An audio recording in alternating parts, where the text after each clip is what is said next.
2024학년도 4월호 편집장의 말. 건강한 공론장이 절실하다.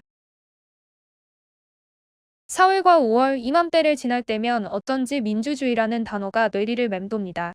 1960년의 4월과 1980년의 5월 때문이리라 생각합니다. 10년 전의 4월도 앞선 두 달과는 다른 방향에서 민주주의를 떠올리게 합니다. 이번호에서 전혜원 기자는 2014년 4월 16일로부터 10년 동안 우리 대학이 그날을 어떻게 기억해왔는지 살폈습니다. 선임 기자로 돌아온 박철영 기자는 우리 대학이 그토록 쩔쩔매는 대학평가 그 자체의 타당성에 의문을 던졌습니다. 넓은 관점에서 모두 민주주의와 연결되는 주제입니다. 민주주의의 꽃을 흔히들 선거라고 합니다. 지난 4월 나라에는 총선이 있었고 학교에는 총학생회 보궐선거가 있었습니다. 5년 만에 투표함을 연 총학선거는 그 과정에서 드러난 여러 부실로 결국 결실을 보지 못했습니다. 표지 이야기에서 짚었듯 이번 총학선거에서 무시할 수 없었던 것은 익명 커뮤니티를 중심으로 한 무분별한 혐오와 허위 정보, 억지 주장의 난무였습니다. 익명 커뮤니티의 문제가 지속되는 것은 이에 대응할 만한 건강한 공론장이 부재한 탓입니다. 장자크 루소는 대의민주주의를 인민이 선거 때만 주인이 되고 선거가 끝나면 노예로 돌아가는 제도라고 비판했습니다. 투표를 하며 주권자의 권리를 행사했다고 민주주의를 실현했다고 말하는 우리는 민주주의의 꽃이 아니라 민주주의 그 자체를 얼마나 실현하고 있을까요? 선거에 협소한 틀에서 벗어나 진짜 민주주의를 고민해야 할 시점입니다. 대학 언론이 이러한 논의가 오가는 건강한 공론장의 역할을 할 수 있도록 미디어센터가 노력하겠습니다. 글 안치윤 편집장. 표지 이야기. 미흡했던 선본, 이어지는 공백 억지 주장 커뮤니티. 제39대 총학 보궐선거. 공백이 이어진다. 지난 4월 진행된 제39대 총학생회 보궐선거는 선거본부의 연이은 세칙 위반으로 무효가 됐다. 다음 선거는 11월에서 12월 사이 열린다. 비상대책위원회 수립 여부는 불투명하다. 소재 1. 시작도 과정도 끝도 미흡했다. 지난해 11월 제39대 총학생회 선거가 무산되면서 열린 이번 보궐선거는 선거본부 해성의 단독 출마로 성사됐다. 제34대 총학바로가 당선된 2019년 보궐선거 이후 첫 성사였다. 해성은 52.03%의 투표율로 투표함을 열었고 당선까지 이어지기도 했다. 그러나 다음날 해성의 선거 시행 세칙, 이하 세칙 위반이 드러났다. 3분원의 사퇴 규정 위반, 1차 경고. 선거운동 기간 종료 이후 선전물 미회수 1차 주의. 참관인의 투표소 3m 이내 투표 동료 2차 경고. 참관인 및 선본원의 투표소 3m 이내 투표 동료 피켓 지참. 3차 경고로 해성은 후보 자격과 올해 피선거권을 상실했다. 세칙은 경고 조치가 3회 이상 누적되면 후보 자격을 박탈하고 해당 연도의 피선거권을 상실케 하도록 규정하고 있다. 해성은 시작부터 끝까지 미흡했다. 당초 해성의 공약은 여름방학 농활 시행, 대동제 시행, 매월 총학 간담회 진행, 학부 사물함 교체까지 4가지에 불과했다. 이 중 농월과 대동제는 본래 총학이 진행하는 정례 행사고 간담회는 일상적 소통에 지나지 않는다. 그중 사물함 교체는 해성이 아니더라도 진행될 사업이었다. 해성이 이를 공약으로 내놓기 전인 4월 4일 미디어센터와 진행한 인터뷰에서 김경문 총장은 내가 내년에 하고 싶은 첫 번째가 뭔 줄 아느냐.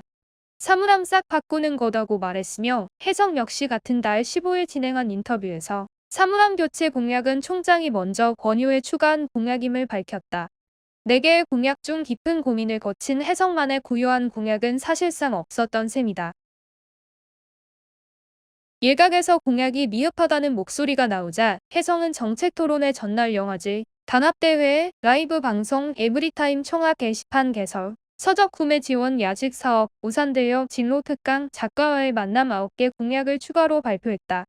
세무 공약이라는 제목을 내걸었지만 SNS 게시물에는 각 공약에 관한 간단한 설명조차 없었다. 정책 토론회에서도 해성의 미흡함은 여실히 드러났다. 특히 농활은 정 후보가 메인으로 밀고 있다고 말할 정도의 핵심 공약이었음에도 이해와 준비가 부족한 모습을 보였다. 대부분 공약의 근거가 추상적으로 느껴진다. 설문조사나 데이터베이스 분석을 거쳤느냐는 질문에도 제대로 답변하지 못하며 제시한 공약에 관한 고민이 부족했음을 드러냈다. 소재 2. 더 나은 가능성은 있었다. 지난 2학기는 비대위조차 없는 공백의 시기였지만 반대로 총학을 다시금 세우려는 움직임이 있던 시기이기도 했다. 지난 2학기 활동한 성공회대 소통제안 모임 이하 소통 모임은 하고 총 306명의 의견을 모아 학생 요구안으로 정리하는 성과를 거뒀다. 학우들의 요구사항을 단순히 모으는 것에 그치지 않고 학우들이 이에 관해 직접 토론하는 오픈 테이블을 마련했고 투표를 통해 학우들이 무엇을 가장 중요하게 생각하는지 확인하기도 했다. 그러나 소통 모임은 출마 희망자의 세칙 오인과 당시 중선관위의 실수가 겹쳐 후보자 등록을 진행하지 못한 채 활동을 마무리해야 했다. 소통 모임이 의견 수렴과 토론 투표를 거쳐 공개한 학생 요구안은 전공 필수 과목 정원 강의수 확대, 1위 경영난 극복을 위한 예산 확보, 2위 등록금 인상 계획 철회, 3위 대동제농활 재개, 4위 에코휴무 폐지, 5위 청소노동자 처우 개선 공동 6위 교수 충원 계획 마련 공동 6위 기숙사 세탁기 인하 7위 라는관 시설 보수 8위 주요 학사 정보 조기 공지 9위 총 10가지였다. 학우들이 학교에 원하는 바를 엿볼 수 있는 대목이다. 혜성의 행보와 공약은 최선이 아니었다는 것을 소통 모임의 선례가 증명한다. 대부분 학우에게 혜성의 존재는 예비 후보 등록이 마무리되고서야 알려졌고 공약의 도출 과정도 명확히 밝혀지지 않았다. 학기 초 일찌감치 활동을 시작해 공약 도출 전에 학우들의 의견을 먼저 모았던 소통 모임의 행보와는 상반된 모습이다. 소재 3. 이어지는 공백의 선관위도 미숙. 11월 정선거 당시 소통 모임은 예비 후보자 등록을 진행하지 않았고 이에 따라 입후보자 등록을 진행할 수 없었다. 등록한 예비 후보자가 없으면 무산 공고를 진행해야 하나 당시 정선거 중선관위는 권리 회복 공고와 입후보자 등록 공고를 진행했다. 소통 모임은 이에 입후보자 등록이 가능하다고 인지하고 등록 서류를 준비해 중선관위의 검인을 받았다. 중선관위는 선거 무산 공고와 함께 올린 소명문에서 입후보 절차에 대한 논의를 당일 진행할 예정이며 논의 결과에 따라 선거가 무산될 가능성이 있음을 공지했다고 밝혔다. 당일 중선관위는 회의 직후 선거 무산 결정을 소통 모임 측에 전달했고 11월 23일 선거 무산 공고와 함께 사과를 담은 소명문을 게시했다. 이번 보궐선거 중선관위도 미숙한 점이 있었다. 세칙 제13조에 따라 오프라인 공고문을 5곳 이상에 부착해야 했으나 중선관위 위원 변경 및 집행위원회 인준, 투표소 변경 등의 공고를 5곳 이상에 부착하지 않았다. 또한 세칙 제24조 제7항에 따라 모든 선점물은 중선관위의 검인을 받아야 함에도 일부 선점물을 검인하지 못했다. 소재 4. 음모론 허위 정보, 억지 주장 난무해. 한편 이번 선거 기간 익명 커뮤니티에서는 허위 정보와 음모론, 혐오 발언과 억지 주장이 난무했다. 과거 이력을 바탕으로 후보자를 비방하는 글도 있었고 특정 학생 자치기구가 배후에 있다는 등 음모론에 기반한 원색적 비난이 연이어 등장했으며 선거본부가 마음에 들지 않는다는 생각을 드러낸 글에는 내가 나가던가 식의 공격이 이어졌다. 사진, 선거 기간 익명 커뮤니티에 올라온 게시물 중 일부. 세칙으로 규정된 절차에 따라 이의 제기가 이뤄졌고 그 과정에서 명백한 위반 사항이 드러났음에도 불구하고 왜 소수 의견으로 결정하느냐 총학 수립을 막으려 억지로 이유를 찾은 것 아니냐는 등의 억지 주장도 여럿 나타났다. 이의를 제기한 학우들의 신상을 밝히라거나 근거 없이 특정인을 지목하는 등의 인신공격도 있었다. 커뮤니티에 올라온 글의 사실 여부를 따져보지 않고 비판 없이 재생산하는 글도 여러 찾아볼 수 있었다. 중선관위가 혜성의 이의제기에 따라 진행한 재표결을 두고 일사부재의 원칙을 위반했다는 주장이 나왔다. 그러나 국회법 제92조가 규정하고 있는 일사부재에는 무결된 안건을 계속 발의해 의사 진행을 방해하는 것을 막기 위한 원칙으로 이 경우에 부합한다고 보기 어렵다. 그러나 이에 관한 검증은 커뮤니티에서 찾아볼 수 없었다. 사진, 선거 기간 익명 커뮤니티에 올라온 게시물 중 일부. 5년 만에 성사였다. 그러나 우리에게 남은 것은 가면 뒤에 숨은 무분별한 비난과 잘못된 정보가 걸러지지 않고 재생산되는 온라인 커뮤니티 그리고 이어지는 총악의 공백뿐이다. 편집자 주. 본 기사는 4월 29일 마감됐습니다. 이후의 내용을 담고 있지 않습니다. 취재, 안치윤 기자. 기획. 10번째 봄, 우리는 여전히 기억한다. 세월호 참사 이후 우리는 10번째 봄을 맞이했다. 여느 봄과 마찬가지로 학우들은 노란 리본을 꺼내 달았다. 10년이 지난 지금 우리에게 세월호 참사는 어떻게 기억되고 있을까? 지난 10년, 우리는 어떻게 기억했나? 우리 대학 구성원들은 세월호 참사 1주년부터 매년 봄 세월호 참사를 기억하기 위해 모였다. 10년 동안 우리 대학은 다양한 방법으로 추모 활동에 힘썼다. 2015년 4월 나눔관 앞에 세월호 1주년 분향소를 설치했다. 같은 달 16일에는 세월호 희생자 1주기를 맞아 진상규명 실시하라 책임자를 처벌하라. 시행령을 폐기하라 세월호를 인양하라와 같은 구호를 외치며 대학생 추모 행진을 진행했다.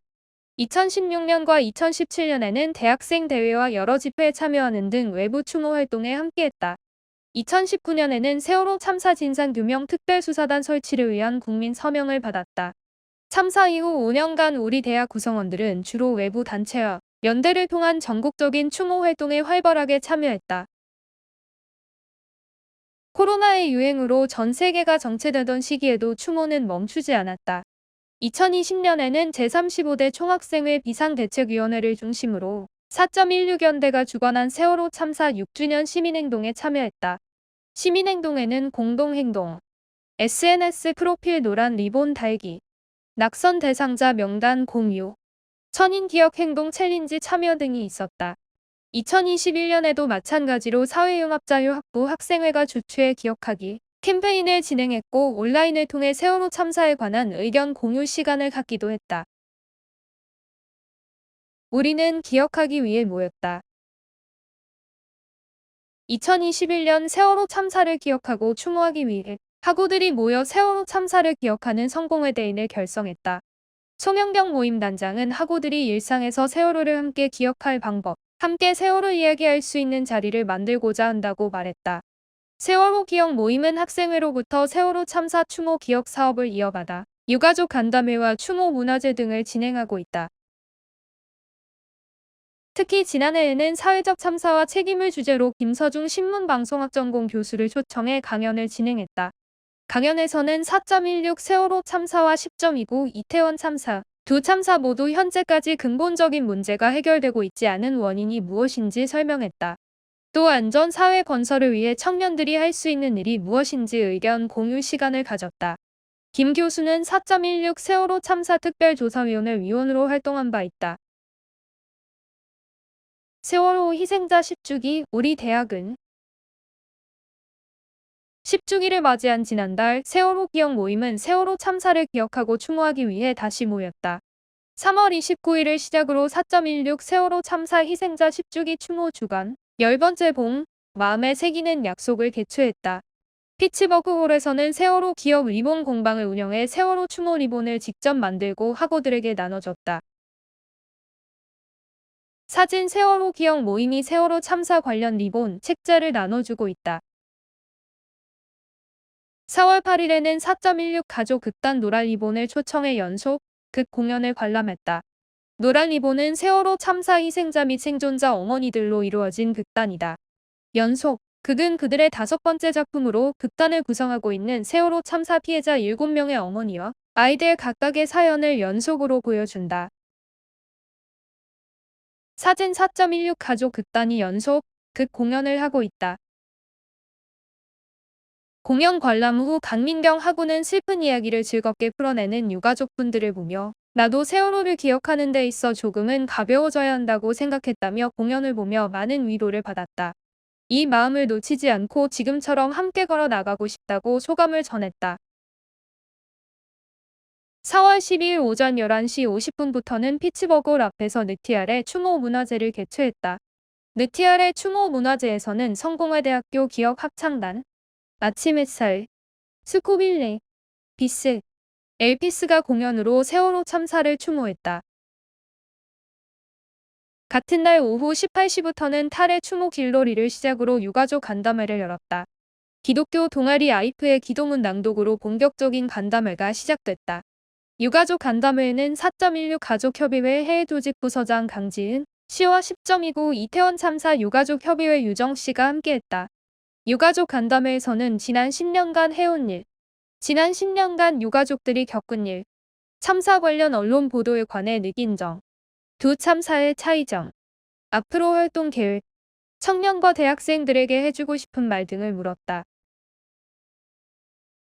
간담회에 참가한 이재서 하구는 직접 가까이서 유가족의 이야기를 들은 것이 처음이었다. 몰랐던 부분까지 들을 수 있어 좋았다며 뉴스나 텍스트로만 보던 것과 거리감이 있었다고 긍정적인 반응을 보였다. 그는 이어 10주기 기도해서 사람들이 많이 올 줄 알았는데 소규모 인원으로 진행됐다. 그만큼 빠르게 세월호가 잊혀간다는 사실을 다시 한번 체감했다며 아쉬움을 표했다. 기억해야 하는 이유. 세월호 참사 유가족들은 진상규명, 책임자 처벌을 위한 활동을 이어가며 세월호 이제 다 해결된 거 아니야? 이제 그만할 때도 되지 않았나 자식 팔아 시체 장사한다 등의 모진 말을 견뎌야 했다. 그럼에도 세월호 유가족들과 시민들이 여전히 세월호 참사를 추모하고 진실을 밝히기 위한 발걸음을 멈추지 않는 이유는 그저 억울함을 밝히기 위함만이 아니다. 유가족 간담회에서 강지은 씨는 진상규명이 돼야 인정할 것을 인정하고 시스템을 구축해 안전사회를 만들 수 있다며 미래 세대에 이러한 사고가 일어났을 때 당연히 국가가 구해줄 것이라 믿을 수 있는 안전사회가 돼야 한다고 말했다. 또다시 참사, 앞으로 우리의 과제는? 2022년 10월 29일 이태원에서 참사가 일어났다. 세월호 참사로부터 10년이 채 지나지 않은 때 또다시 사회적 참사가 일어난 것이다. 세월호 참사 이후 정권은 2번이 바뀌었다. 그 과정에서 시민들은 거리에 나와 직접 싸웠고 부정한 권력을 몰아내기도 했다. 송영경 단장은 이러한 지난날의 학습이 있었음에도 눈길조차 주지 않는 정부의 대응에 유감을 표했다. 우리는 사회적 참사의 재발을 막고 안전사회 건설을 위해 끝까지 기억하고 함께할 것을 약속합니다. 세월호 참사 8주기 유가족 간담회에서 학내 구성원들이 함께 낭독한 약속문이다. 사회적 참사를 추모하고 기억하고자 하는 시민들의 행동은 그저 남들보다 공감 능력이 뛰어나서 하는 일이 아니다. 슬픔을 애도하고 다시는 일어나지 않아야 할 참사를 기억하는 것은 앞으로 안전사회를 만들어 나가기 위한 첫 발걸음이다. 과거의 고통과 슬픔은 우리의 미래를 더욱 안전하게, 단단하게 만들어주는 초석이 된다. 10년이 지난 지금 그리고 앞으로도 우리에게 있어 세월호 참사는 아직도가 아닌 여전히 이길 희망한다. 취재, 사진 전예원 기자. 사진 기획. 안녕, 느티나무. 사진. 지난 4월 4일 느티나무를 베기 전 진영종 부총장이 술을 붓고 있다. 지난 4월 4일 오랫동안 새천년관 앞을 지켜왔던 느티나무가 베어졌다. 베어진 느티는 70여 년 전부터 우리 대학에 자리하며 많은 구성원에게 그늘을 지웠다. 느티가 베어진 바로 다음 달인 4월 5일에는 기존 느티와 같은 자리에 새로운 느티가 심겼다. 우리 대학에 1996년 부임해 약 30년간 근무한 김창남 신문방송학 전공 교수는 페이스북에 성공회대학교의 한 시대가 가고 새로운 시대가 열리는 걸 상징적으로 보여주는 것 같다는 글을 써 올렸다. 그의 말처럼 한 시대를 함께했던 느티는 우리에게 어떻게 기억될까? 사진. 2008년 가을, 울창한 느티나무 아래로 그늘이 지워져 있다. 사진. 2011년 여름 느티나무의 모습이 보인다. 사진. 2016년 겨울 눈 내린 교정에 우뚝 서 있는 느티나무의 모습이다. 느티가 정확히 언제 우리 대학 교정에 심겼고 누가 느티를 심었는지는 정확히 아는 이는 많지 않다. 1988년 우리 대학의 부임해 교장, 장 총장을 역임했던 이재정 전 총장은 느티를 두고 최소한 50년 이상은 교정에 있었던 것 같지만 이제 제대로 알고 있는 사람이 없다고 설명했다. 느티의 정확한 식수 연도와 식수자를 아는 이는 많지 않지만 느티가 우리 대학에서 큰 의미와 가치를 품고 있었다는 사실은 확실하다. 이 전 총장은 느티 아래에서 담소를 나누고 토론했던 기억은 잊을 수 없다며 느티 아래를 추억했다. 김창남 교수 역시 느티나무 뽑히는 것을 보면서 착잡함이 느껴졌다. 과거에는 항상 모여서 학교 운영에 관한 이야기가 나와 추진되기도 했다며 그런 문화가 있었는데 이제는 그런 자리를 만들기도 쉽지 않다고 느티가 베어진 것에 아쉬운 심정을 밝혔다. 고 신영복 전 석좌 교수의 영향으로 느티가 지금의 가치를 갖게 됐다는 설명도 있었다. 김병수 농림생태환경연구소 소장은 느티나무는 70년 전부터 있었지만 자리를 잡은 가장 큰 이유는 신영복 선생이 계셨기 때문이라 밝혔다. 신 교수는 생전져서 느티 아래 강의실을 통해 우리 대학의 여러 교수가 느티 아래에서 강의하며 생겨난 일화를 다룬 바 있다. 느티 아래 강의실에서 우리 대학 제8대 총장 김기석 종교와 신학전공 교수는 느티 아래는 그냥 강의실에서 신학을 공부하는 장소가 아니라 서로 몸과 몸을 부대끼며 삶을 나누는 장소로 그렇게 조금씩 다듬어졌다. 방황하던 내 영혼은 느티 아래에서 비로소 안식을 얻었다고 말한다. 우리 대학 구성원이 많은 이야기를 만들어낼 수 있도록 자리를 내줬던 느티는 이전에도 베어질 위기계가 있었다. 1990년대 후반 세천년관, 중앙도서관, 피츠버그 홀, 성미가의 성당이 설계될 때 느티의 존폐를 두고 논쟁이 이어졌다. 논쟁의 결과 느티를 지키는 방향으로 건물을 설계하기로 결정됐고 이후 지금의 4개 건물이 지어졌다. 최영목 교무처장은 2019년 취재에서 느티나무를 지키는 조건으로 건물이 설계됐다고 설명한 바 있다. 느티를 지키며 건물을 설계하고 지은 지금 우리 대학의 교정은 1990년대 초 지어진 일만관, 승영관, 월당관을 이후에 지어진 이천왕기념관, 미가일관, 세천년관 등이 두 팔로 안고 있는 듯한 모습이다. 이재정 전 총장은 전체적으로 보면 3개 건물을 이후에 지어진 건물이 큰 팔로 안고 있는 모습이라 설명했다. 다양한 구성원들이 물심양면으로 지켜온 느티였지만 이후 관리에 미흡해 끝내 느티는 생명을 잃었다. 느티 교체 작업을 주관한 김병수 소장에 따르면 느티가 생명을 잃은 이유는 수분 공급 및 배수 문제, 토양 오염으로 인한 뿌리 손상, 잘못된 가지치기의 3가지로 정리된다. 수분 공급과 배수 문제의 경우 느티 주변에서 공사를 진행할 때 콘크리트가 느티 위로 흘러들어 주위를 덮은 것이다. 김 소장은 현재로서는 콘크리트가 뿌리 주변의 상당 부분을 덮어 고사된 것이 가장 유력해 보인다고 전했다.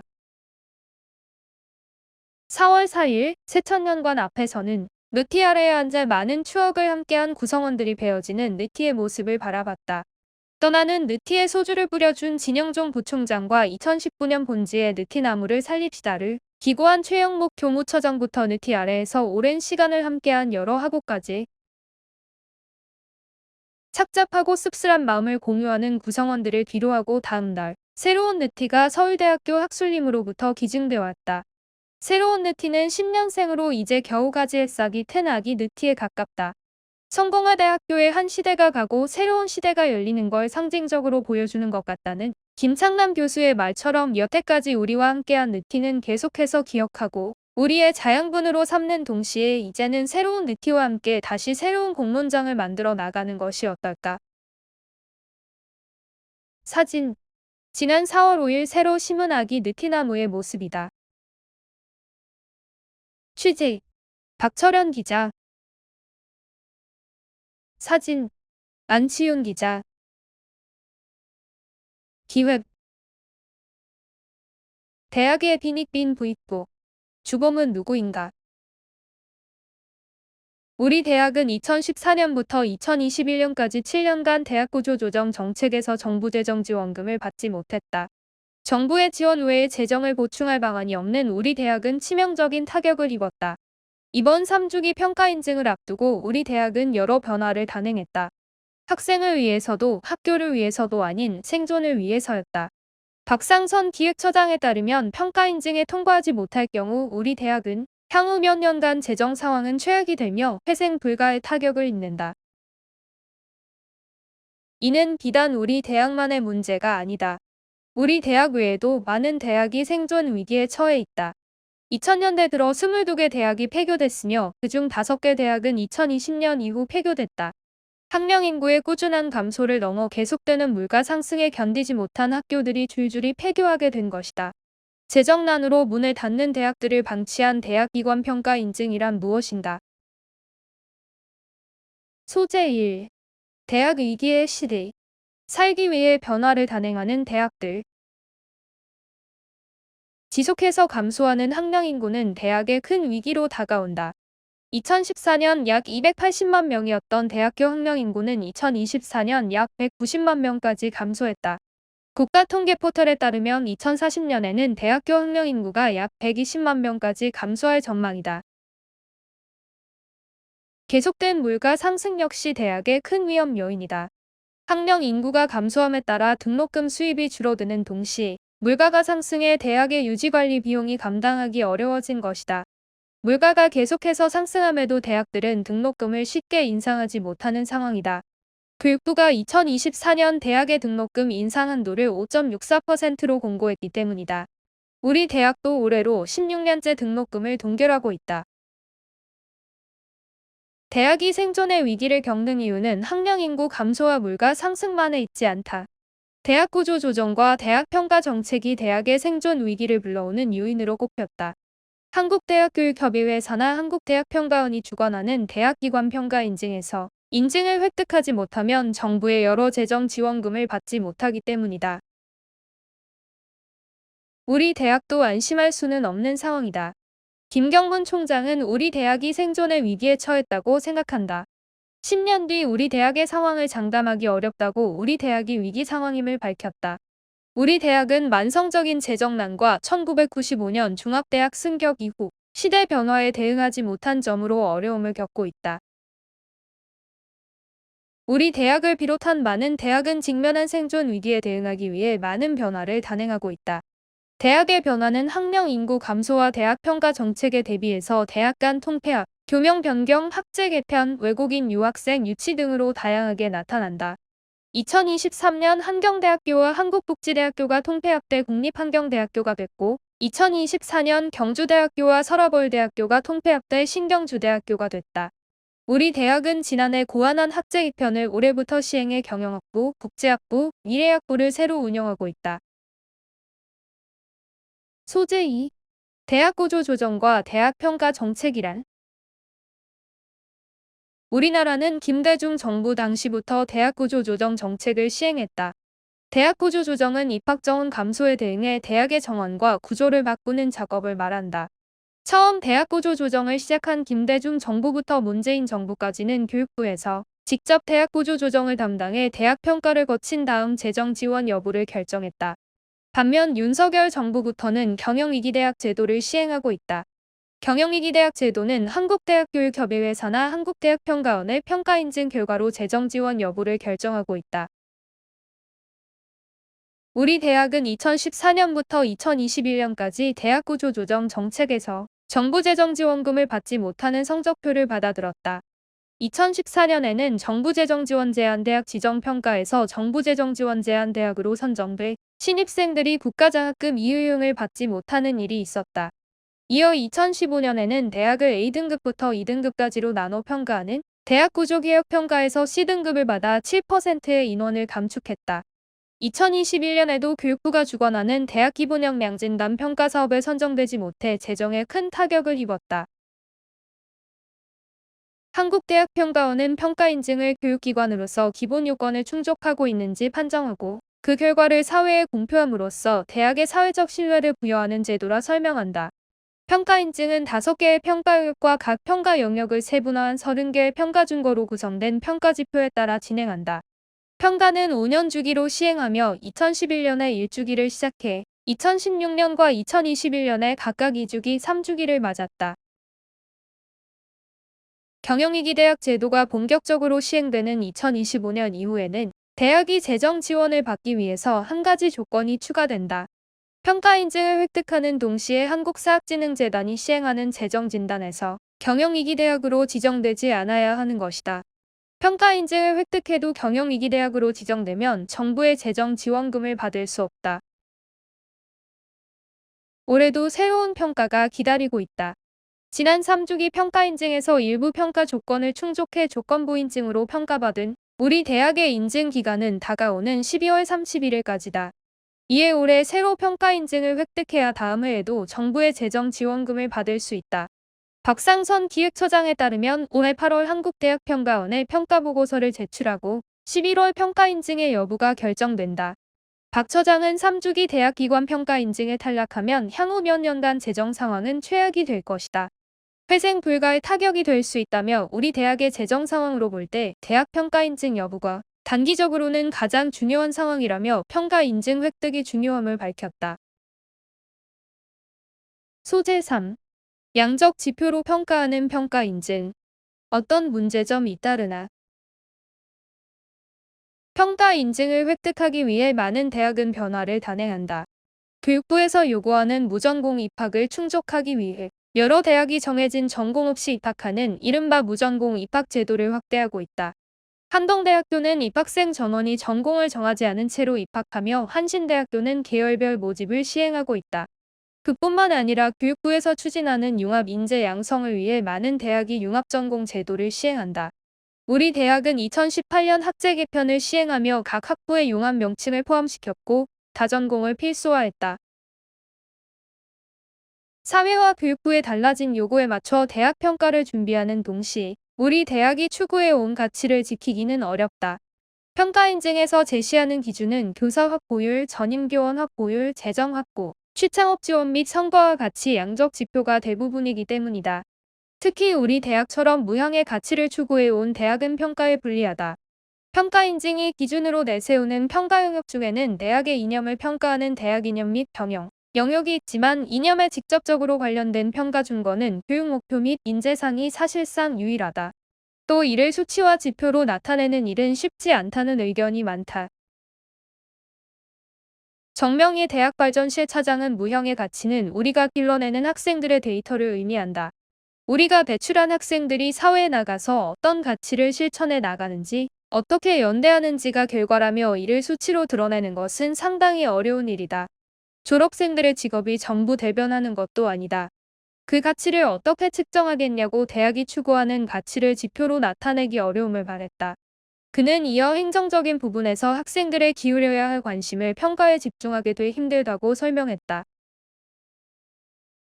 우리 대학의 1996년 부임한 김창남 신문방송학전공 교수는 평가 인증을 두고 기계적이고 계산적인 틀 속에서 취업률, 논문 게재율 같은 양적 지표를 평가 기준으로 삼는다. 이런 상황에서 교수가 적고 재정적 기반이 취약한 우리 입장은 무척 힘들다고 말했다. 소재 4. 대학의 자율성 해치는 평가 인증. 대학의 자율성이 저해된다고 지적한 의견도 있었다. 2014년 우리 대학은 재정지원대학으로 선정되지 못한 후 성적평가 제도를 기존의 절대평가에서 상대평가로 바꿨다. 이에 전현직 교수들은 불편함을 호소했다. 김창남 교수는 교수에게 상대평가가 엄격히 요구돼 교수 입장에서는 불편하다. 애당초 우리가 추구했던 교육의 이념과 대학평가를 조화시키기 힘든 조건들이 늘어나고 있어 안타깝다고 말했다. 우리 대학의 초대 총장이자 경기도 교육감을 지낸 이재정 전 총장은 교수가 양심에 따라 학점을 부여하는 것이 맞다. 교육부가 부여되는 성적의 비율을 정해 제시해서는 안 된다며 학생을 평가하는 사람은 교수지 교육부가 아니다고 주장했다. 한겨레의 보도에 따르면 2021년 박태식 신학대학원 교수 역시 문제의 핵심은 대학들을 교육공학적 역량 강화라는 단일한 잣대로 평가한다는 점이다. 이로써 대학의 생명인 자율성이 훼손되고 부유한 전통과 다양성이 급속도로 황폐해졌다고 대학의 자율성이 침해되는 현상을 비판했다. 소규모 대학에는 다른 평가 기준을 적용해야 한다는 의견 역시 제기됐다. 한국대학신문의 보도에 따르면 지난 2월 열린 70회 대학교육정책 포럼에서 윤상원 창신대학교 기획처장은 종교예술지역특화 등 각 소규모 대학은 설립 목적에 따른 특수한 역할을 지니고 있다. 이들이 지닌 전문성에 대한 평가도 함께 이루어져야 한다고 주장했다. 김기석 전 총장 역시 2021년 어떤 기준과 방식으로 평가했는지 알 수 없는 상황이라 말했으며 르몽드 디플로마티크와 진행한 인터뷰에서 대학 평가에서 특혜를 원하지는 않는다. 다만 큰 대학 시스템에서나 가능한 기준을 우리 대학에 적용하지는 않기를 바란다고 밝힌 바 있다. 한편 이 전 총장은 대학 평가 정책을 두고 엉터리다. 평가에 떨어져도 결과를 인정할 수 없다며 밀고 나갈 수 있어야 한다며 대학 평가에 의존할 필요가 없음을 밝혔다. 그는 이어 우리 대학은 적어도 지향해 온 목표가 있는데 잘못 평가하는 교육부가 잘못됐다 말할 수 있어야 한다고 주장했다. 소재 5. 기존의 가치를 지키며 지속 가능한 발전에 이르기 위해서는 대학이 위기를 맞은 시대라 불리는 지금 우리 대학에도 여태까지 추구해온 가치와 전통성을 지키는 동시에 생존 위기에 대비해야 하는 과제가 내려졌다. 우리 대학은 이 과제를 어떻게 준비하고 있을까? 지난 4월 5일 4차 중장기발전 계획 수립 공청회가 열렸다. 중장기발전 계획은 대학 발전을 위하여 교육 이념에 따라 대학 비전, 교육 목표, 추진 전략 및 세부 과제를 종합적으로 정한 기본 계획을 의미한다. 수립된 발전 계획은 10년 동안 대학 운영의 기조가 되는 만큼 운영에 있어 중요하다. 공청회에서 발전 계획을 발표한 박상선 기획처장은 계획을 세우며 중요하게 생각했던 것은 그동안 우리 대학의 정체성이다. 인권과 평화라는 키워드를 어떻게 발전시킬 것인지가 중요한 화두였다며 기존의 가치를 지키는 발전 계획을 수립하고자 했다고 설명했다. 이어 질의응답 시간에는 기존 가치를 지켜 나갈 방안에 관한 구체적인 방안을 말해 달라는 질문이 반복됐다. 이에 공청회에 참석한 중어중국학전공 이남주 교수는 인권과 평화 가치, 우리가 지켜왔던 가치가 계획에 직접적으로 노출되지 않았기 때문에 단절된 듯한 느낌이 드는 측면이 있다며 여러 사람의 의견을 모아가며 반영하는 노력이 필요해 보인다고 말했다. 우리 대학이 생존 위기에서 살아남고 더욱 발전하는 데 학우들의 역할이 크다는 주장도 있다. 이재정 전 총장은 우리 대학의 공동체적 역량이 떨어진 것 같다. 결국 학교를 만들어 나가는 것은 교수가 아니다. 학생들이 희망을 만들어가고 새로운 대학을 만드는 데 역할해야 한다고 생각한다고 말했다. 2021년 재정지원대학으로 선정되지 못한 우리 대학 학우들은 대학 기본역량진단 평가 대응을 위한 성공회대인 모임을 만들어 교육부와 대학 본부를 비판했다. 당시 박준영 모임 대표는 직면한 상황이 객관적으로 어려운 조건일수록 무엇보다 구성원들과 긴밀히 소통하는 자세가 필요하다고 말한 바 있다. 제36대 총학생회 비상대책위원회도 세종시 교육부 청사 앞에서 시위를 진행하며 교육부와 대학 평가 정책을 비판했다. 앞으로 평가를 대비하는 과정에서는 학생들도 참여할 수 있어야 한다는 의견이 많았다. 김 총장은 학교 구성원들과 경영 방향성을 논의할 수 있는지 묻자 나는 설득해야 하고 설득돼야 한다. 교직원, 학생을 모두 포함해서 앞으로도 계속 논의하며 진행할 예정이라며 구성원들의 의견이 중요하다고 답했다. 소재 6. 핵심은 재정 자립. 외국인 유학생 유치, 산학협력, 기부금 확보가 중요해. 우리 대학의 가치를 지키기 위한 핵심은 재정 자립이다. 평가 인증을 획득하기 위해 미봉책을 세우는 것만으로는 부족할 뿐 아니라 이후 평가 제도가 바뀌면 새로 준비해야 하기 때문이다. 지속 가능한 대학의 발전을 위해 제기된 의견이 재정 자립이다. 평가 인증에 탈락할 경우 대책을 묻는 말에 김 총장은 재정 자립이 핵심적이라고 답한 바 있다. 이어 그는 재정 자립을 위한 첫 번째 대책은 외국인 유학생 유치고 두 번째 대책은 외부 기업들과 산학협력을 강화하는 것이라고 설명했다.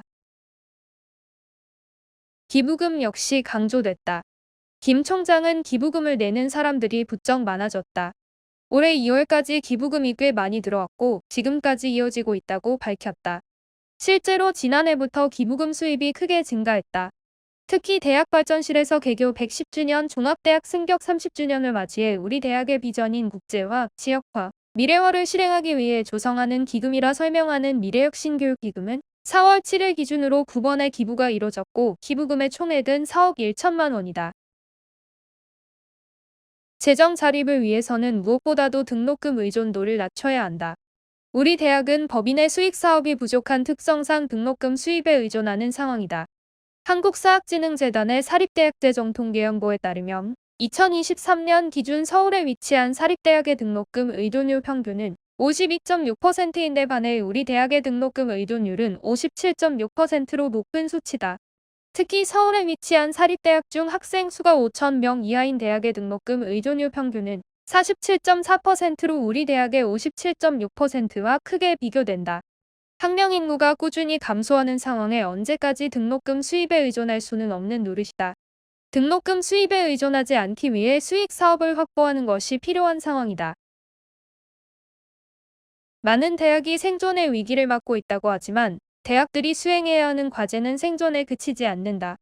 생존에 이어 각 대학이 추구하는 가치와 방향성을 지키는 것 역시 대학의 중요하다. 또 대학 사회의 지속 가능한 생존과 발전을 위한 고민이 필요하다.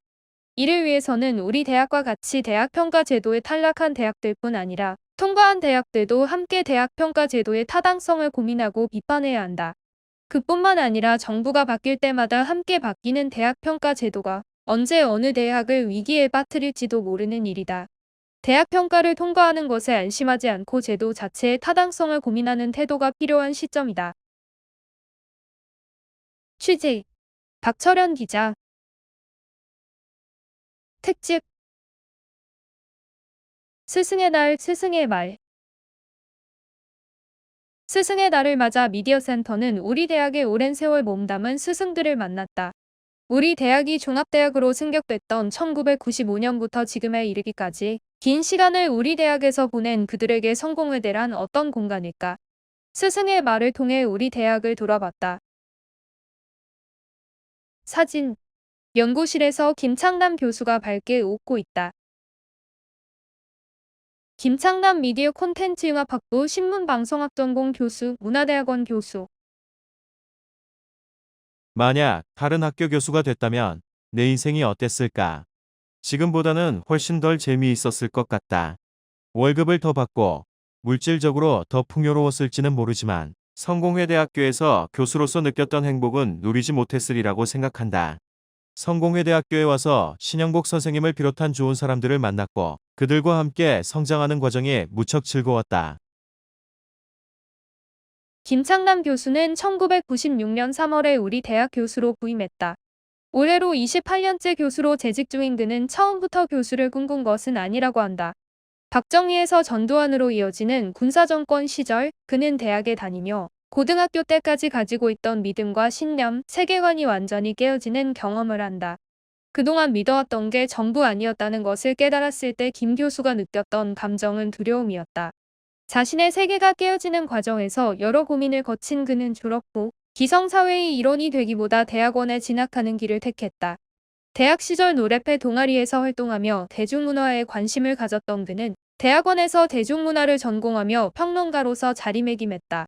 이후 박사 과정을 마친 김 교수는 우리 대학 교수로 부임하며 어느덧 내년 정년 퇴임을 앞두고 있다. 그에게 대학이란 어떤 공간일까? 큐. 대학이란 어떤 곳이라고 생각하는가? A. 대학이라는 공간 자체가 사람 사이의 관계를 연습해보는 곳이라고 생각한다. 우리는 살면서 사람 사이의 관계에서 많은 아픔과 고통을 겪는다. 그런 문제들을 얼마나 지혜롭게 풀어갈 수 있을지, 좋은 관계들을 만들어가며 얼마나 더 좋은 사람으로 성장할 수 있을지 경험하는 공간이 대학이 아닐까 싶다. 그런 의미에서 학생들이 너무 좁은 의미에 공부에만 얽매이지 않고 폭넓게 다양한 경험을 하고 적극적으로 다양한 사람들을 만나며 관계의 아픔과 기쁨을 경험해 봤으면 한다. 큐. 대학에서 학생들이 꼭 해봤으면 하는 것은 무엇인가? A. 주어진 일과 목표를 쫓아가는 것 또한 중요하고 필요한 일이지만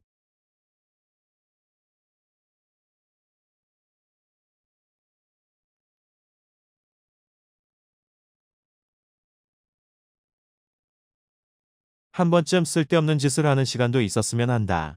대학 시절은 우리 사회가 쓸데없는 것이라고 말하는 것들을 마음껏 해볼 수 있는 유일한 시기이기 때문이다.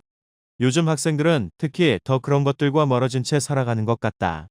우리에게는 군사정권 시절 속에서 정치적 공포로부터 비롯되는 두려움이 컸다면 요즘 세대에게는 불확실한 미래에서 비롯되는 공포가 있다고 생각한다.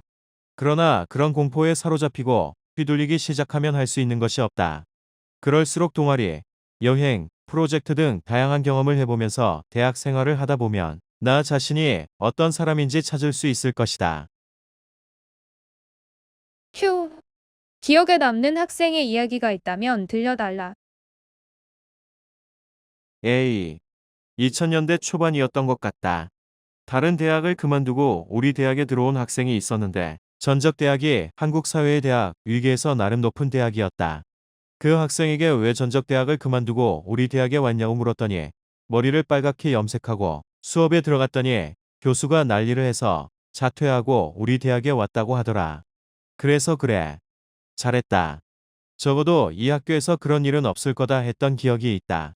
그 학생이 누구였는지, 그 다음이 어떻게 됐는지는 잘 기억나지 않는데 그 대화만큼은 아직도 기억에 남는다. 휴. 마지막으로 학생들에게 해줄 말이 있다면 무엇인가? A. 성공회대학교의 역사와 그 속에서 신영복 교수님을 비롯한 여러 교수의 흔적들, 그들이 학교를 통해 이루고자 했던 가치를 생각해 줬으면 한다. 무엇보다도 사람들과의 새로운 만남 속에서 자신을 발견하는 기쁨을 누리길 바라는 마음이 크다. 사진. 박경태 교수가 연구실에서 환하게 웃고 있다. 박경태 사회융합학부 사회학 전공 교수. 성공회대에 오게 된 것은 정말 어쩌다 이루어진 일이었다. 처음에는 성공회대를 잘 모르고 들어왔는데 나와 동지적 관계를 만들어갈 수 있는 동료들과 스승들을 만나는 귀한 공간이 됐다. 신영복 선생님을 뵙게 된 게 내 인생에 있어서 가장 큰 행운이자 자산이라고 생각하는데 그런 의미에서 나에게 성공회대란 정말 또 없는 공간이었다. 박경태 교수가 대학에 입학했던 1980년은 5.18 광주 민주화운동을 비롯해 정치적 격변기에 해당하는 시대였다. 대학생이던 그는 사회과학을 공부하는 모임에서 공부를 이어가며 사회 문제에 관심을 키워나갔다. 당시 그가 다녔던 사회학과에는 특히 정치 상황에 문제의식을 가진 학우들이 많았고 반독재 시위를 하다가 감옥에 수감되는 학생들도 있었다. 그 친구들에게 가졌던 미안함 때문에 그는 졸업 후 취직 대신 대학원 진학을 선택했다. 계획에 없던 대학원을 졸업한 그는 1995년 3월 우리 대학 사회학 전공 교수로 부임하며 현재까지 재직하고 있다. 박 교수는 교수로 재직하며 학생들을 만나는 일에 큰 행복을 느끼는 자신을 발견하고 전혀 몰랐는데 천직이었나 싶었다고 한다. 누구보다 우리 대학과 학생들을 사랑하는 그에게 교육이란 무엇일까? 큐. 대학에서 교육은 어떤 의미라고 생각하나? A. 교육이 중심인 초중고교 선생님들과 다르게 교수들은 연구에 더 중심을 둔다. 교수 평가 방식 또한 교육보다 연구에 더욱 배점이 크기도 하다. 교수가 되기 전부터 지금까지 연구와 관련된 훈련은 오랫동안 했지만 정작 교육과 관련된 훈련은 받은 적이 없다. 그렇다 보니 교육에 관한 고민은 상대적으로 적을 수밖에 없는 것 같다. 따라서 잘 가르치고 싶은 마음이 크고 그에 따른 개인적 노력을 하기도 했지만 교육에 관한 고민을 크게 하지 못했었다. 그런데 신영복 선생님의 말씀 중에 우리는 저마다 누군가의 제자이면서 동시에 누군가의 스승입니다.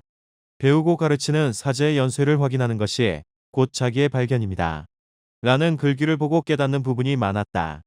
지식의 양으로 따지면 교수가 더 많을지 몰라도 실제로 오랫동안 가르쳐 오면서 제자들에게 배운 것들 역시 많기 때문이다. 특정 분야에 대해 깊은 관심을 가지고 활동하는 제자들을 보면서 깨달음을 얻은 적이 많다. 그래서 일방적인 가르침은 없다고 생각하게 되었다. 제자들에게 배우고 또 가르치면서 함께 연쇄적으로 성장해 나가는 과정이 바로 교육의 본질이 아닐지 생각한다. 큐. 우리 대학의 가장 큰 장점은 무엇이라고 생각하나? A. 사회 문제에 관한 관심이나 사회학적인 궁금증 등 어떤 궁금증이 생겼을 때 그것을 함께 이야기 나눌 수 있는 동료 교수들이 있다는 점이다. 다른 대학은 잘 모르겠지만 우리 대학은 교수들 간의 관계가 참 좋은 것 같다. 그래서 여러 전공의 교수와 두루 어울리며 계속해서 배워갈 수 있었다.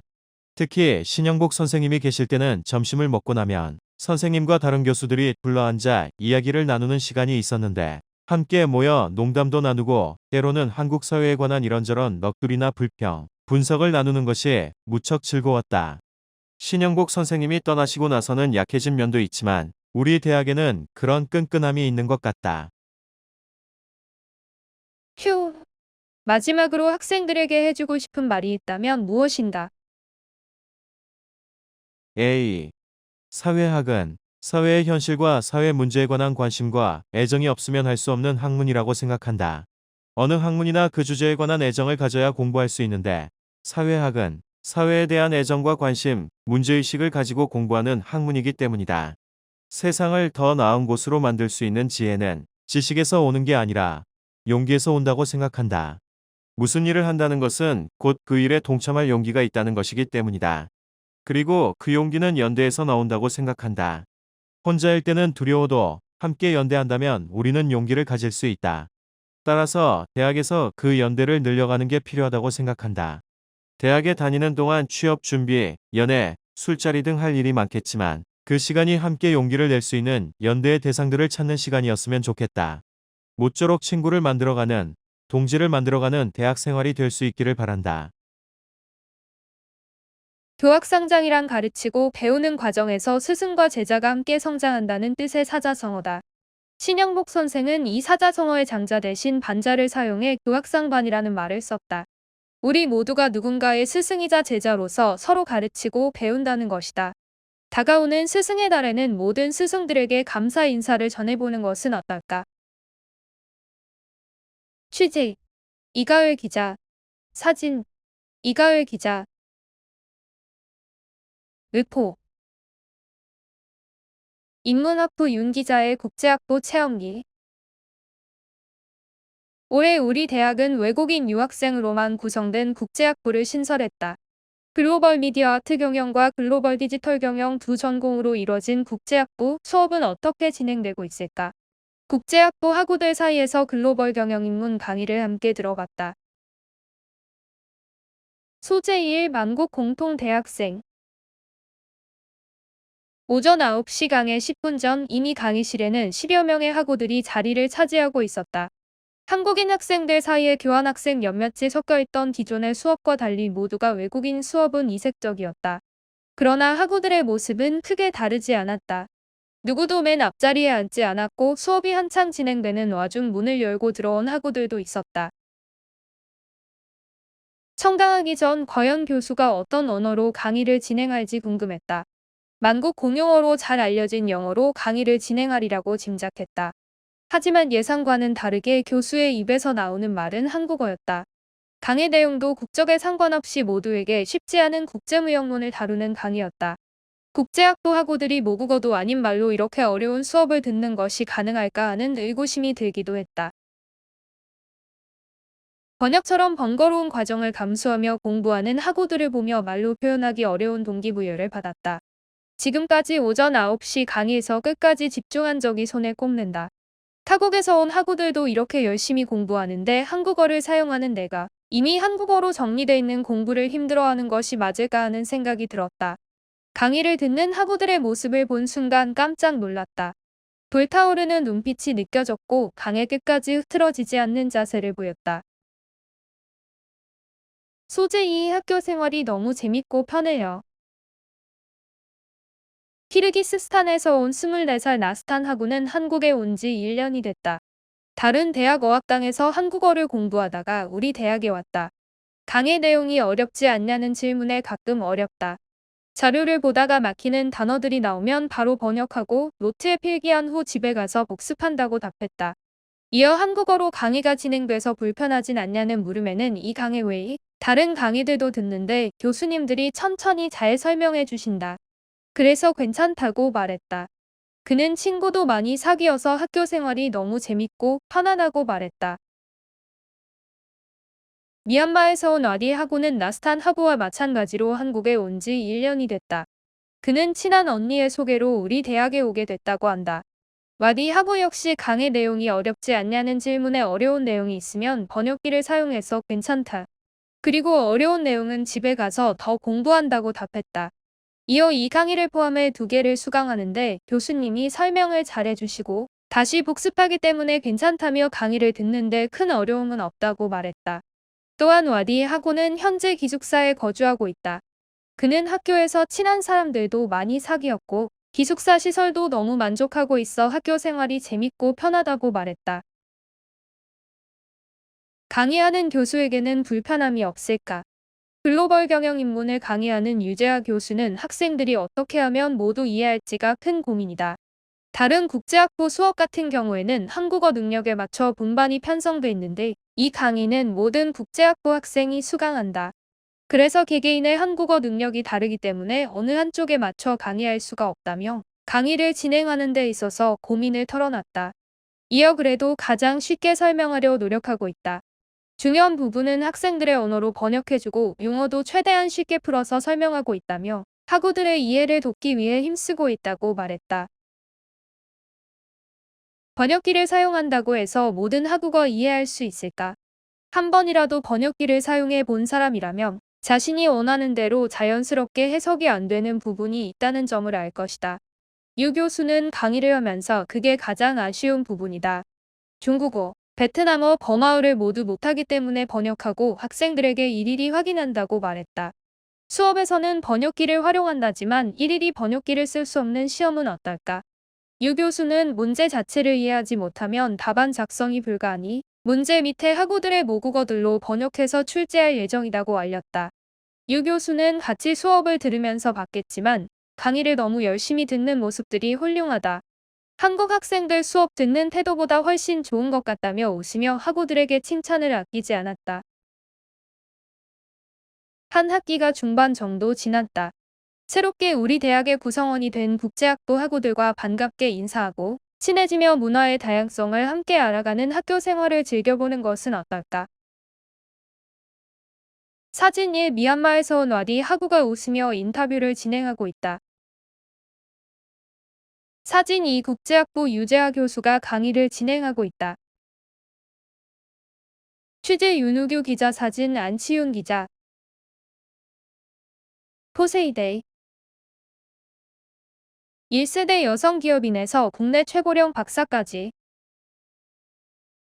일반대학원 이상숙 동문 인터뷰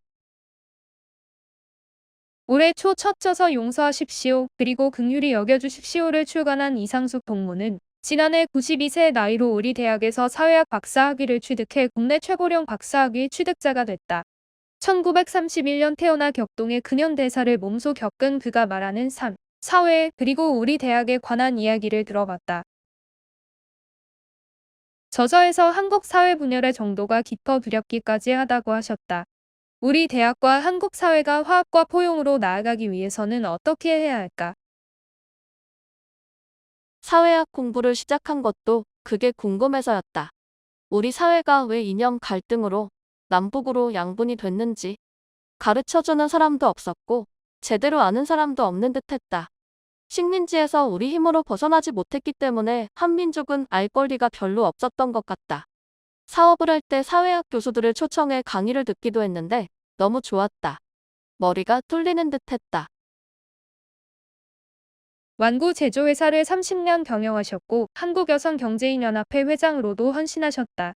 1세대 여성 기업인으로서 보내신 시간은 어떤 시간이었는지 궁금하다. 남성 위주의 사회에서 신용도나 능력 면에서 그들과 경쟁하기는 쉽지 않았다. 내 사업은 외국인을 상대로 하는 완구 수출 사업이었고 수출은 국가 시책 사업이기도 해서 많은 도움을 받기도 했다. 또 돈을 버는 데만 집중하지 않고 좋은 회사, 좋은 사회를 만들고자 하는 기독교적 이웃 사랑을 늘 마음에 품고 있었기에 회사의 평도 좋았다. 무엇보다 당당하게 비굴하지 않게 사업을 해서 많은 인정을 받았다. 기업인 시절 기억에 남는 일화가 있다면 제품을 만들어 디자인 등록을 하면 다른 사람은 만들 수 없다. 외국의 다른 구매자들이 이 권리를 사서 생산하고 수출하기도 하는데 나중에 가만 보면 한국 업체가 허락 없이 생산하고 있는 일도 있더라. 그걸 알아도 못 본 척하고 지나갔다. 우리나라 회사가 우리나라 것을 파는 거고 조그만 회사가 파는 건데 못하게 하는 건 도의에 맞지 않는다는 생각이었다. 그러니 이 사람이 오히려 그 사장 대단하다. 우리가 생산하는 걸 봤는데도 못 본 척하고 지나가더라 하면서 소문을 내주더라. 그냥 돈만 가지고 되는 게 아니라 다분히 도의적으로 좋은 평판을 받는 회사, 나는 그걸 상당히 중요시했다. 출판 기념 행사에서도 우리의 소원은 통일을 함께 부르셨고 저서에도 통일에 관한 말씀을 많이 담으셨다. 통일을 꾸준히 말씀하시고 노력하시는 이유가 궁금하다. 우리는 통일하면 승리하는 나라가 될 것이고, 통일하지 못하고 계속 끌려다니면서 남의 하수인 노릇만 하면 오래가지 못한다. 나는 자라면서 스스로 분쟁하는 나라마다 황폐해지며 스스로 분쟁하는 동네나 집은 무너진다는 성경 말씀이 늘 두려웠다. 내가 사는 동안 반드시 이뤄지는 것을 본 것은 이 말씀이다. 싸우는 나라, 싸우는 집안은 망한다. 너무도 분명한 진리다. 그런데 우리가 동족끼리 서로 싸우고 죽이면 뭐가 남겠나? 통일이 필요치 않다고 말하는 젊은이들에게 해주고 싶은 말씀이 있다면? 그렇게 말하는 사람들은 몰라서 그런 거다. 전쟁을 치러보지 않았고 전쟁을 치르고 나면 어떻게 되는지를 모른다. 모르면 그렇게 말할 수 있고 그게 나쁜 건 아니다. 다만 모르면 알아야 하고 배워야 한다. 나는 지금 건재한데 북한 사람들과 통일하고 이런 복잡한 걸 왜 하나? 생각하기 쉽지만 조금만 더 깊이 생각하면 그런 말을 할 수가 없다.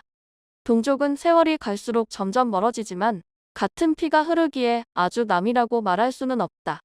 어려울 때 돕는 게 집안이고 동족이다. 무거운 질문만 많이 한 것 같아서 조금 개인적인 질문으로 들어가려 한다. 여러 대학 중 우리 대학을 택하신 이유가 무엇인가? 그 무렵에 하도 일을 많이 해서 쉬고 싶었다. 주빌리 통일구 국기도회 상임위원장을 오래 했는데 더는 못하겠다 싶던 때에 공부를 해야겠다고 생각했다. 학교를 다니면 나를 더는 못 끌어낼 테니까. 자식들에게 나 공부하고 싶다고 하니 딸이 차를 마시자더라. 그렇게 성공회대에 처음 갔다. 그날이 입학원서 마감일이었다. 마감일인지도 몰랐는데 담당자가 원서만 쓰고 나머지 서류는 나중에 보내도 된다고 해서 원서를 냈다. 2018년 석사과정부터 우리 대학에서 공부하셨는데 우리 대학에서 보내신 시간은 어떤 시간이었나? 낯선 공부를 하느라 어려운 시간이기도 했지만 나에게는 쉬는 시간이기도 했다. 새로운 깨달음과 창조의 시간이기도 했고 눈 감고 지나간 6.25 전쟁이라는 사건의 실제 면모가 무엇이었는지를 설명하는 시기이기도 했다. 총체로 말하면 눈을 감고 벽을 더듬는 것 같았던 나에게 빛을 비춰주신 하나님의 선물을 받는 기간이었다고 할 수 있겠다. 우리 대학에서 공부하시는 동안 가장 기억에 남는 일화는 무엇인가? 동료들이 나를 상숙 선생님을 줄여 상숙쌤이라 불러줬는데 상숙쌤은 석사 과정 때 학부생에게 우리나라 역사 과외 수업을 받은 일이 있다. 6.25 전쟁 당시 중고등학교 과정을 순서대로 밟지 못해 중요한 공부를 못했다. 한국사를 제대로 배우지 못한 채 세계사만 배운 것이다. 그렇게 못 배운 내용을 배우려면 고등학생에게 배워야 하는데 고등학생은 구할 수 없었고 학부생 한 명을 얻어 반년쯤 배웠다. 공부하면서 어떤 것이 가장 힘드셨고 어떻게 극복하셨는지 궁금하다. 컴퓨터를 쓰는 일이 가장 힘들었다. 쪽구를 쓰라면 그게 뭔지 어떻게 하는지도 몰라서 매번 가족에게 물어야 했다. 컴퓨터 때문에 아들에게 많은 구박을 받기도 했고 처음에는 논문 교정하는 것도 어려워 지도 교수님 신세를 많이 졌다. 종합시험도 어려웠는데 시험 기간이 오면 2달쯤은 다른 일은 못하고 시험 준비를 했다. 공부하시는 동안 가장 큰 도움을 주신 분은 누구인가? 한 분만이 아니다. 석사 과정에서는 박경태 교수님이 논문 교정도 봐주실 만큼 많이 돌봐주셨고 박사 과정 때는 주제가 복잡해 사회 분야는 박 교수님의 지도를 받고 김진업 교수님의 친절한 도움도 받았다. 기독교 분야는 양권석 교수님이 지도해 주셨고 저서도 살펴주셨다. 논문 심사 무렵에는 주효재 교수님께서 많이 챙겨주셨다. 이들에게 감사를 전하고 싶다. 우로장학회와 저서 수익금을 비롯해 우리 대학에 많은 기부를 하셨다. 그 계기가 궁금하다. 성공회대에서 공부했고 사람들과 친했고 또 성공회대가 좀 더 잘 됐으면 하는 마음이었다. 교수님들도 진실했고 성공회대는 돈이 없는 게 문제지 사람이 없는 게 아니다. 돈만 있으면 잘 될 학교라고 생각했다. 학자 이상숙으로서 또 사람 이상숙으로서 갖고 계신 앞으로의 계획은 기도하는 사람으로 돌아왔다. 통일을 위해 노력하고 기도하는 사람이 지금 우리나라에 가장 필요한 사람이다. 그런 사람이 되고자 주빌리 통일구 국기도회 회원으로 돌아왔다. 주님이 주시는 날까지 우리나라와 민족의 통일을 위해 기도할 것이다. 우리 대학 구성원들에게 전하고 싶은 말씀이 있다면 성공회대 구성원 모두가 통일이 얼마나 중요한지 아는 게 중요하다고 생각한다. 통일을 하지 않으면 남의 나라 하소연밖에 할 수 없다는 걸 지식인이 제일 먼저 알아야 한다. 이상숙 동무는 성공회대가 한민족의 훌륭한 인재를 키워내는 아름답고 훌륭한 대학으로 길이 명예를 유지하게 되길 바란다며 인터뷰를 마쳤다. 기도하는 사람으로 돌아온 이상숙 동문의 세상을 향한 간절한 기도가 가닿길 바란다. 취재 안치윤 기자, 사진 남윤서 수습 기자, 기획 담당 교수 누군지도 몰랐다. 캄캄한 수강 신청에 갑갑한 학우들. 강의 계획서를 볼 수 없었고 담당 교수조차 알 수 없었다. 지난 2월 21일 수강 신청 당일 일어난 일이다. 학우들은 충분한 정보를 제공받지 못한 채 강의명과 지난해의 강의 계획서만으로 수강을 결정해야 했다. 31개의 강의 계획서는 어디에? 수강 신청 당일까지 담당 교수가 지정되지 않은 이유는 2월 중순이 지나서까지 교수 채용이 마감되지 않았기 때문이다. 전체 강의 385개 중 담당 교수가 지정되지 않아 수강 신청 당일까지 강의 계획서를 볼 수 없었던 강의는 총 31개였다. 그중 신임 전임 교원이 담당한 강의는 24개였다. 김재영 교무팀장은 전임 교원 및 강사 채용이 늦어진 이유를 채용 과정 중 변동 사항이 생겼기에 채용 과정이 늦어졌기 때문이라고 밝혔다. 한편 우리 대학은 이번 학기 7명의 전임 교수를 신규로 임용했다. 김경문 총장은 이번에 뽑은 신임 전임 교원의 숫자는 우리 학교 역사상 가장 많은 것으로 알고 있다고 말한 바 있다. 한 번에 많은 인원의 전임 교수를 임용한 것은 교원 확보율을 유지하고 퇴직 교수 및 신설 전공에 대비하기 위해서였다. 전임 교원 선임 과정은 교무처의 신규 임용 계획안 작성, 법인의 신규 임용 계획안 승인 공문 접수, 교무처의 초빙 공고 및 임용 지원서 접수, 3단계의 심사, 법인 이사회 최종 확정 순으로 이루어진다. 한눈에 봐도 짧지 않은 과정임을 알 수 있다. 교무처는 지난해 12월 15일 2024학년도 1학기 전임 교원 초빙 공고를 게시했다. 2022학년도 1학기 전임 교원 초빙 공고는 그해 1월 3일에 게시됐다. 임용 인원이 늘어남에 따라 약 3주 정도 빠르게 초빙 공고를 게시했으나 수강바구니 전까지 임용을 완료하기에는 역부족이었다. 담당 교수조차 없는 강의 무엇을 기준으로 판단해야 하나? 사회복지실천기술론을 수강하는 학우들은 강의명 외에 어떤 정보도 없이 전공 필수라는 이유로 해당 과목을 수강해야 했다. 해당 강의를 수강하는 A학우는 강의 계획서를 보고 과제와 시험이 어떻게 진행될지를 파악하는 데 확인할 수 없어서 답답했다고 말했다. 마찬가지로 B학우는 담당 교수조차 누군지 모른다면 대체 그 수업은 오리엔테이션을 통해서야 수업이 어떻게 돌아가는지 알 수 있었다며 불편함을 토로했다. A하고 B하고 모두 당시 교무처에 전화해봤지만 지금 제공해 줄 수 있는 게 없다는 대답을 들었다. 학우들은 수강 신청 전까지 강의 계획서를 확인할 수 없었던 것에 유감을 표했다. 새로운 전임 교수 임용은 수강 신청 이틀 뒤인 2월 23일에 최종 확정이 났다. 김재영 팀장은 신임 전임 교원의 경우 수강 신청 기간이 끝나자냐 법인에서 최종 통보를 받았다. 최종 확정 없이 마음대로 수업 배정을 하는 것 등에는 무리가 있었다고 전했다. 개인 사정으로 사직하는 교원들로 인해 추가로 채용 절차가 발생하면서 채용이 늦어지기도 했다. 김 팀장은 특히 1학기에 이런 경우가 많았다며 학생 입장에서는 수강 신청 시기에 강의 계획서도 없이 과목을 선택해야 해서 힘들 수 있는데 이는 앞으로 계속 개선해야 하는 점이라고 말했다. 5년이 지났지만 여전히 해결되지 않았다. 과거에도 이와 같은 일이 벌어진 적 있다.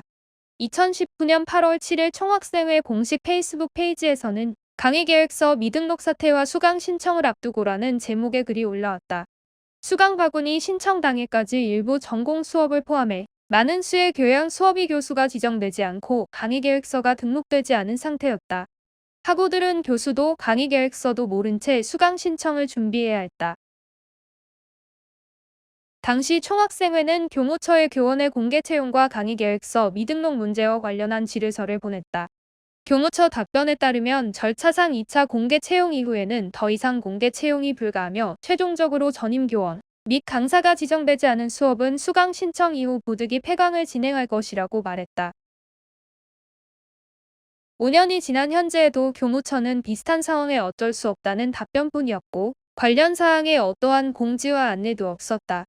수업료를 내고 마땅히 원하는 강의를 들을 권리를 가진 학우들이 어떤 수업인지도 알지 못한 채 수강 신청을 해야 하는 상황이 학습권 침해가 아니라고 말할 수 있을까? 취재 전예원 기자. 학생기고. 아이돌의 여의. 우리는 왜 상처를 받을까? 소제목의 건강한 덕질을 위하여 아이돌을 좋아하는 감정을 어떻게 설명할 수 있을까? 사랑이라 표현할 수 있을까? 연인에 대한 사랑, 부모에 대한 사랑, 신에 대한 사랑. 비슷하지만 같다고 할 순 없다. 아이돌의 연애에 왜 팬들은 가슴 아파할까? 원래부터 나의 연인인 적도 없는데 왜 연인의 배신처럼 느끼는 걸까? 지난 2월 27일 카리나와 이재욱의 열애설이 보도됐고 카리나는 자신의 인스타그램에 사과를 전했다. 카리나는 편지에 연애라고 명시하지 않았지만 우리는 열애설에 대한 사과라는 걸 알 수 있었다. 언제부터 아이돌의 연애가 불가침의 영역이 됐을까? 소제목이 협박의 권리는 돈으로부터 온다.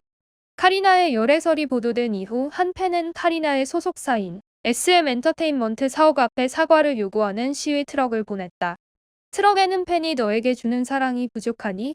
당신은 왜 팬을 배신하기로 선택했습니까? 직접 사과해주세요.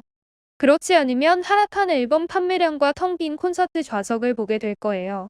라는 협박성 메시지가 담겨 있었다.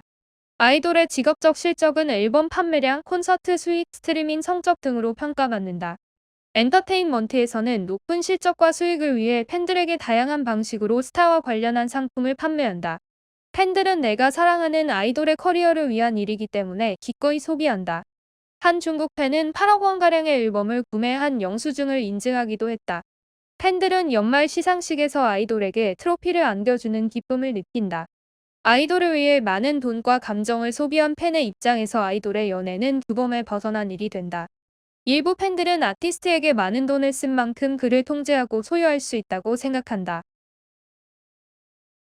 소제목 3 언론의 손가락은 팬을 향했다. 많은 언론에서 이번 사건의 원인을 유사 연애 때문이라 지적했다. 유사 연애란 연예인을 연애 대상으로 보고 상상 연애를 하는 것을 말한다. 언론은 팬들이 카리나를 연애 대상으로 여겼기 때문에 그의 열애설에 분노한다고 말했다. 한 매체에서는 익명 커뮤니티에 올라온 대중의 반응을 인용하며 감히 내가라는 헤드라인을 걸기도 했다. 반대로 과몰입하는 애들이 문제라는 헤드라인을 내건 매체도 있었다. 대조적인 헤드라인이지만 모두 팬들을 향한 비판의 목소리였다. 언론은 유사 연애를 바탕으로 한 아이돌 산업과 극단적인 팬덤 문화를 지적했다. 그러나 카리나를 포함해 많은 연예인의 사생활을 대중에게 퍼뜨린 건 언론이었다. 이번 사건을 통해 우리는 언론이 지적한 부정적인 팬덤 문화를 성찰할 수 있었다. 하지만 이번 사건의 범인은 잘못된 팬덤 문화만이 아니다. 유사 연애 기반의 아이돌을 만들어 상품화한 엔터테인먼트, 아이돌의 사생활을 보도하고 여론을 형성한 언론, 아이돌의 연애에 엄격한 잣대를 내민 대중, 그리고 극단적인 행동을 보인 팬들 모두에게 책임이 있다. 소제목사 유사 연애라는 효율적인 비즈니스. 아티스트와 팬의 관계가 유사 연애 기반인 이유는 유사 연애가 가장 효율적으로 아이돌 산업을 키워나가는 방식이기 때문이다. 그리고 아이돌의 순결성은 팬들과의 유사 연애 감정을 형성하는 데 중요한 부분이다. 스타와의 대화가 마치 연인과 대화하는 듯한 기분을 느끼게 하는 버블 플랫폼이 대표적인 예시다. 버블은 매달 결제하는 유료 구독 서비스인데 카리나는 버블 효녀라는 별명이 있었을 정도로 버블을 통해 팬들과 많은 소통을 했다. 이러한 상황에서 카리나의 열애설은 순결성의 추락이고 상품 가치의 추락이다. 버블을 통해 카리나와의 친밀감을 구매했던 팬들은 소비자의 권리를 침해받았다 느끼고 분노한다.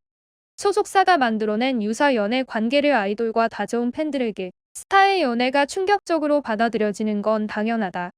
BTS의 노래가 미국 빌보드 1위에 오르고 하이브가 대기업 반열에 오를 만큼 아이돌 산업은 성장했지만 아이돌과 팬을 위한 건강한 문화는 성장하지 못했다.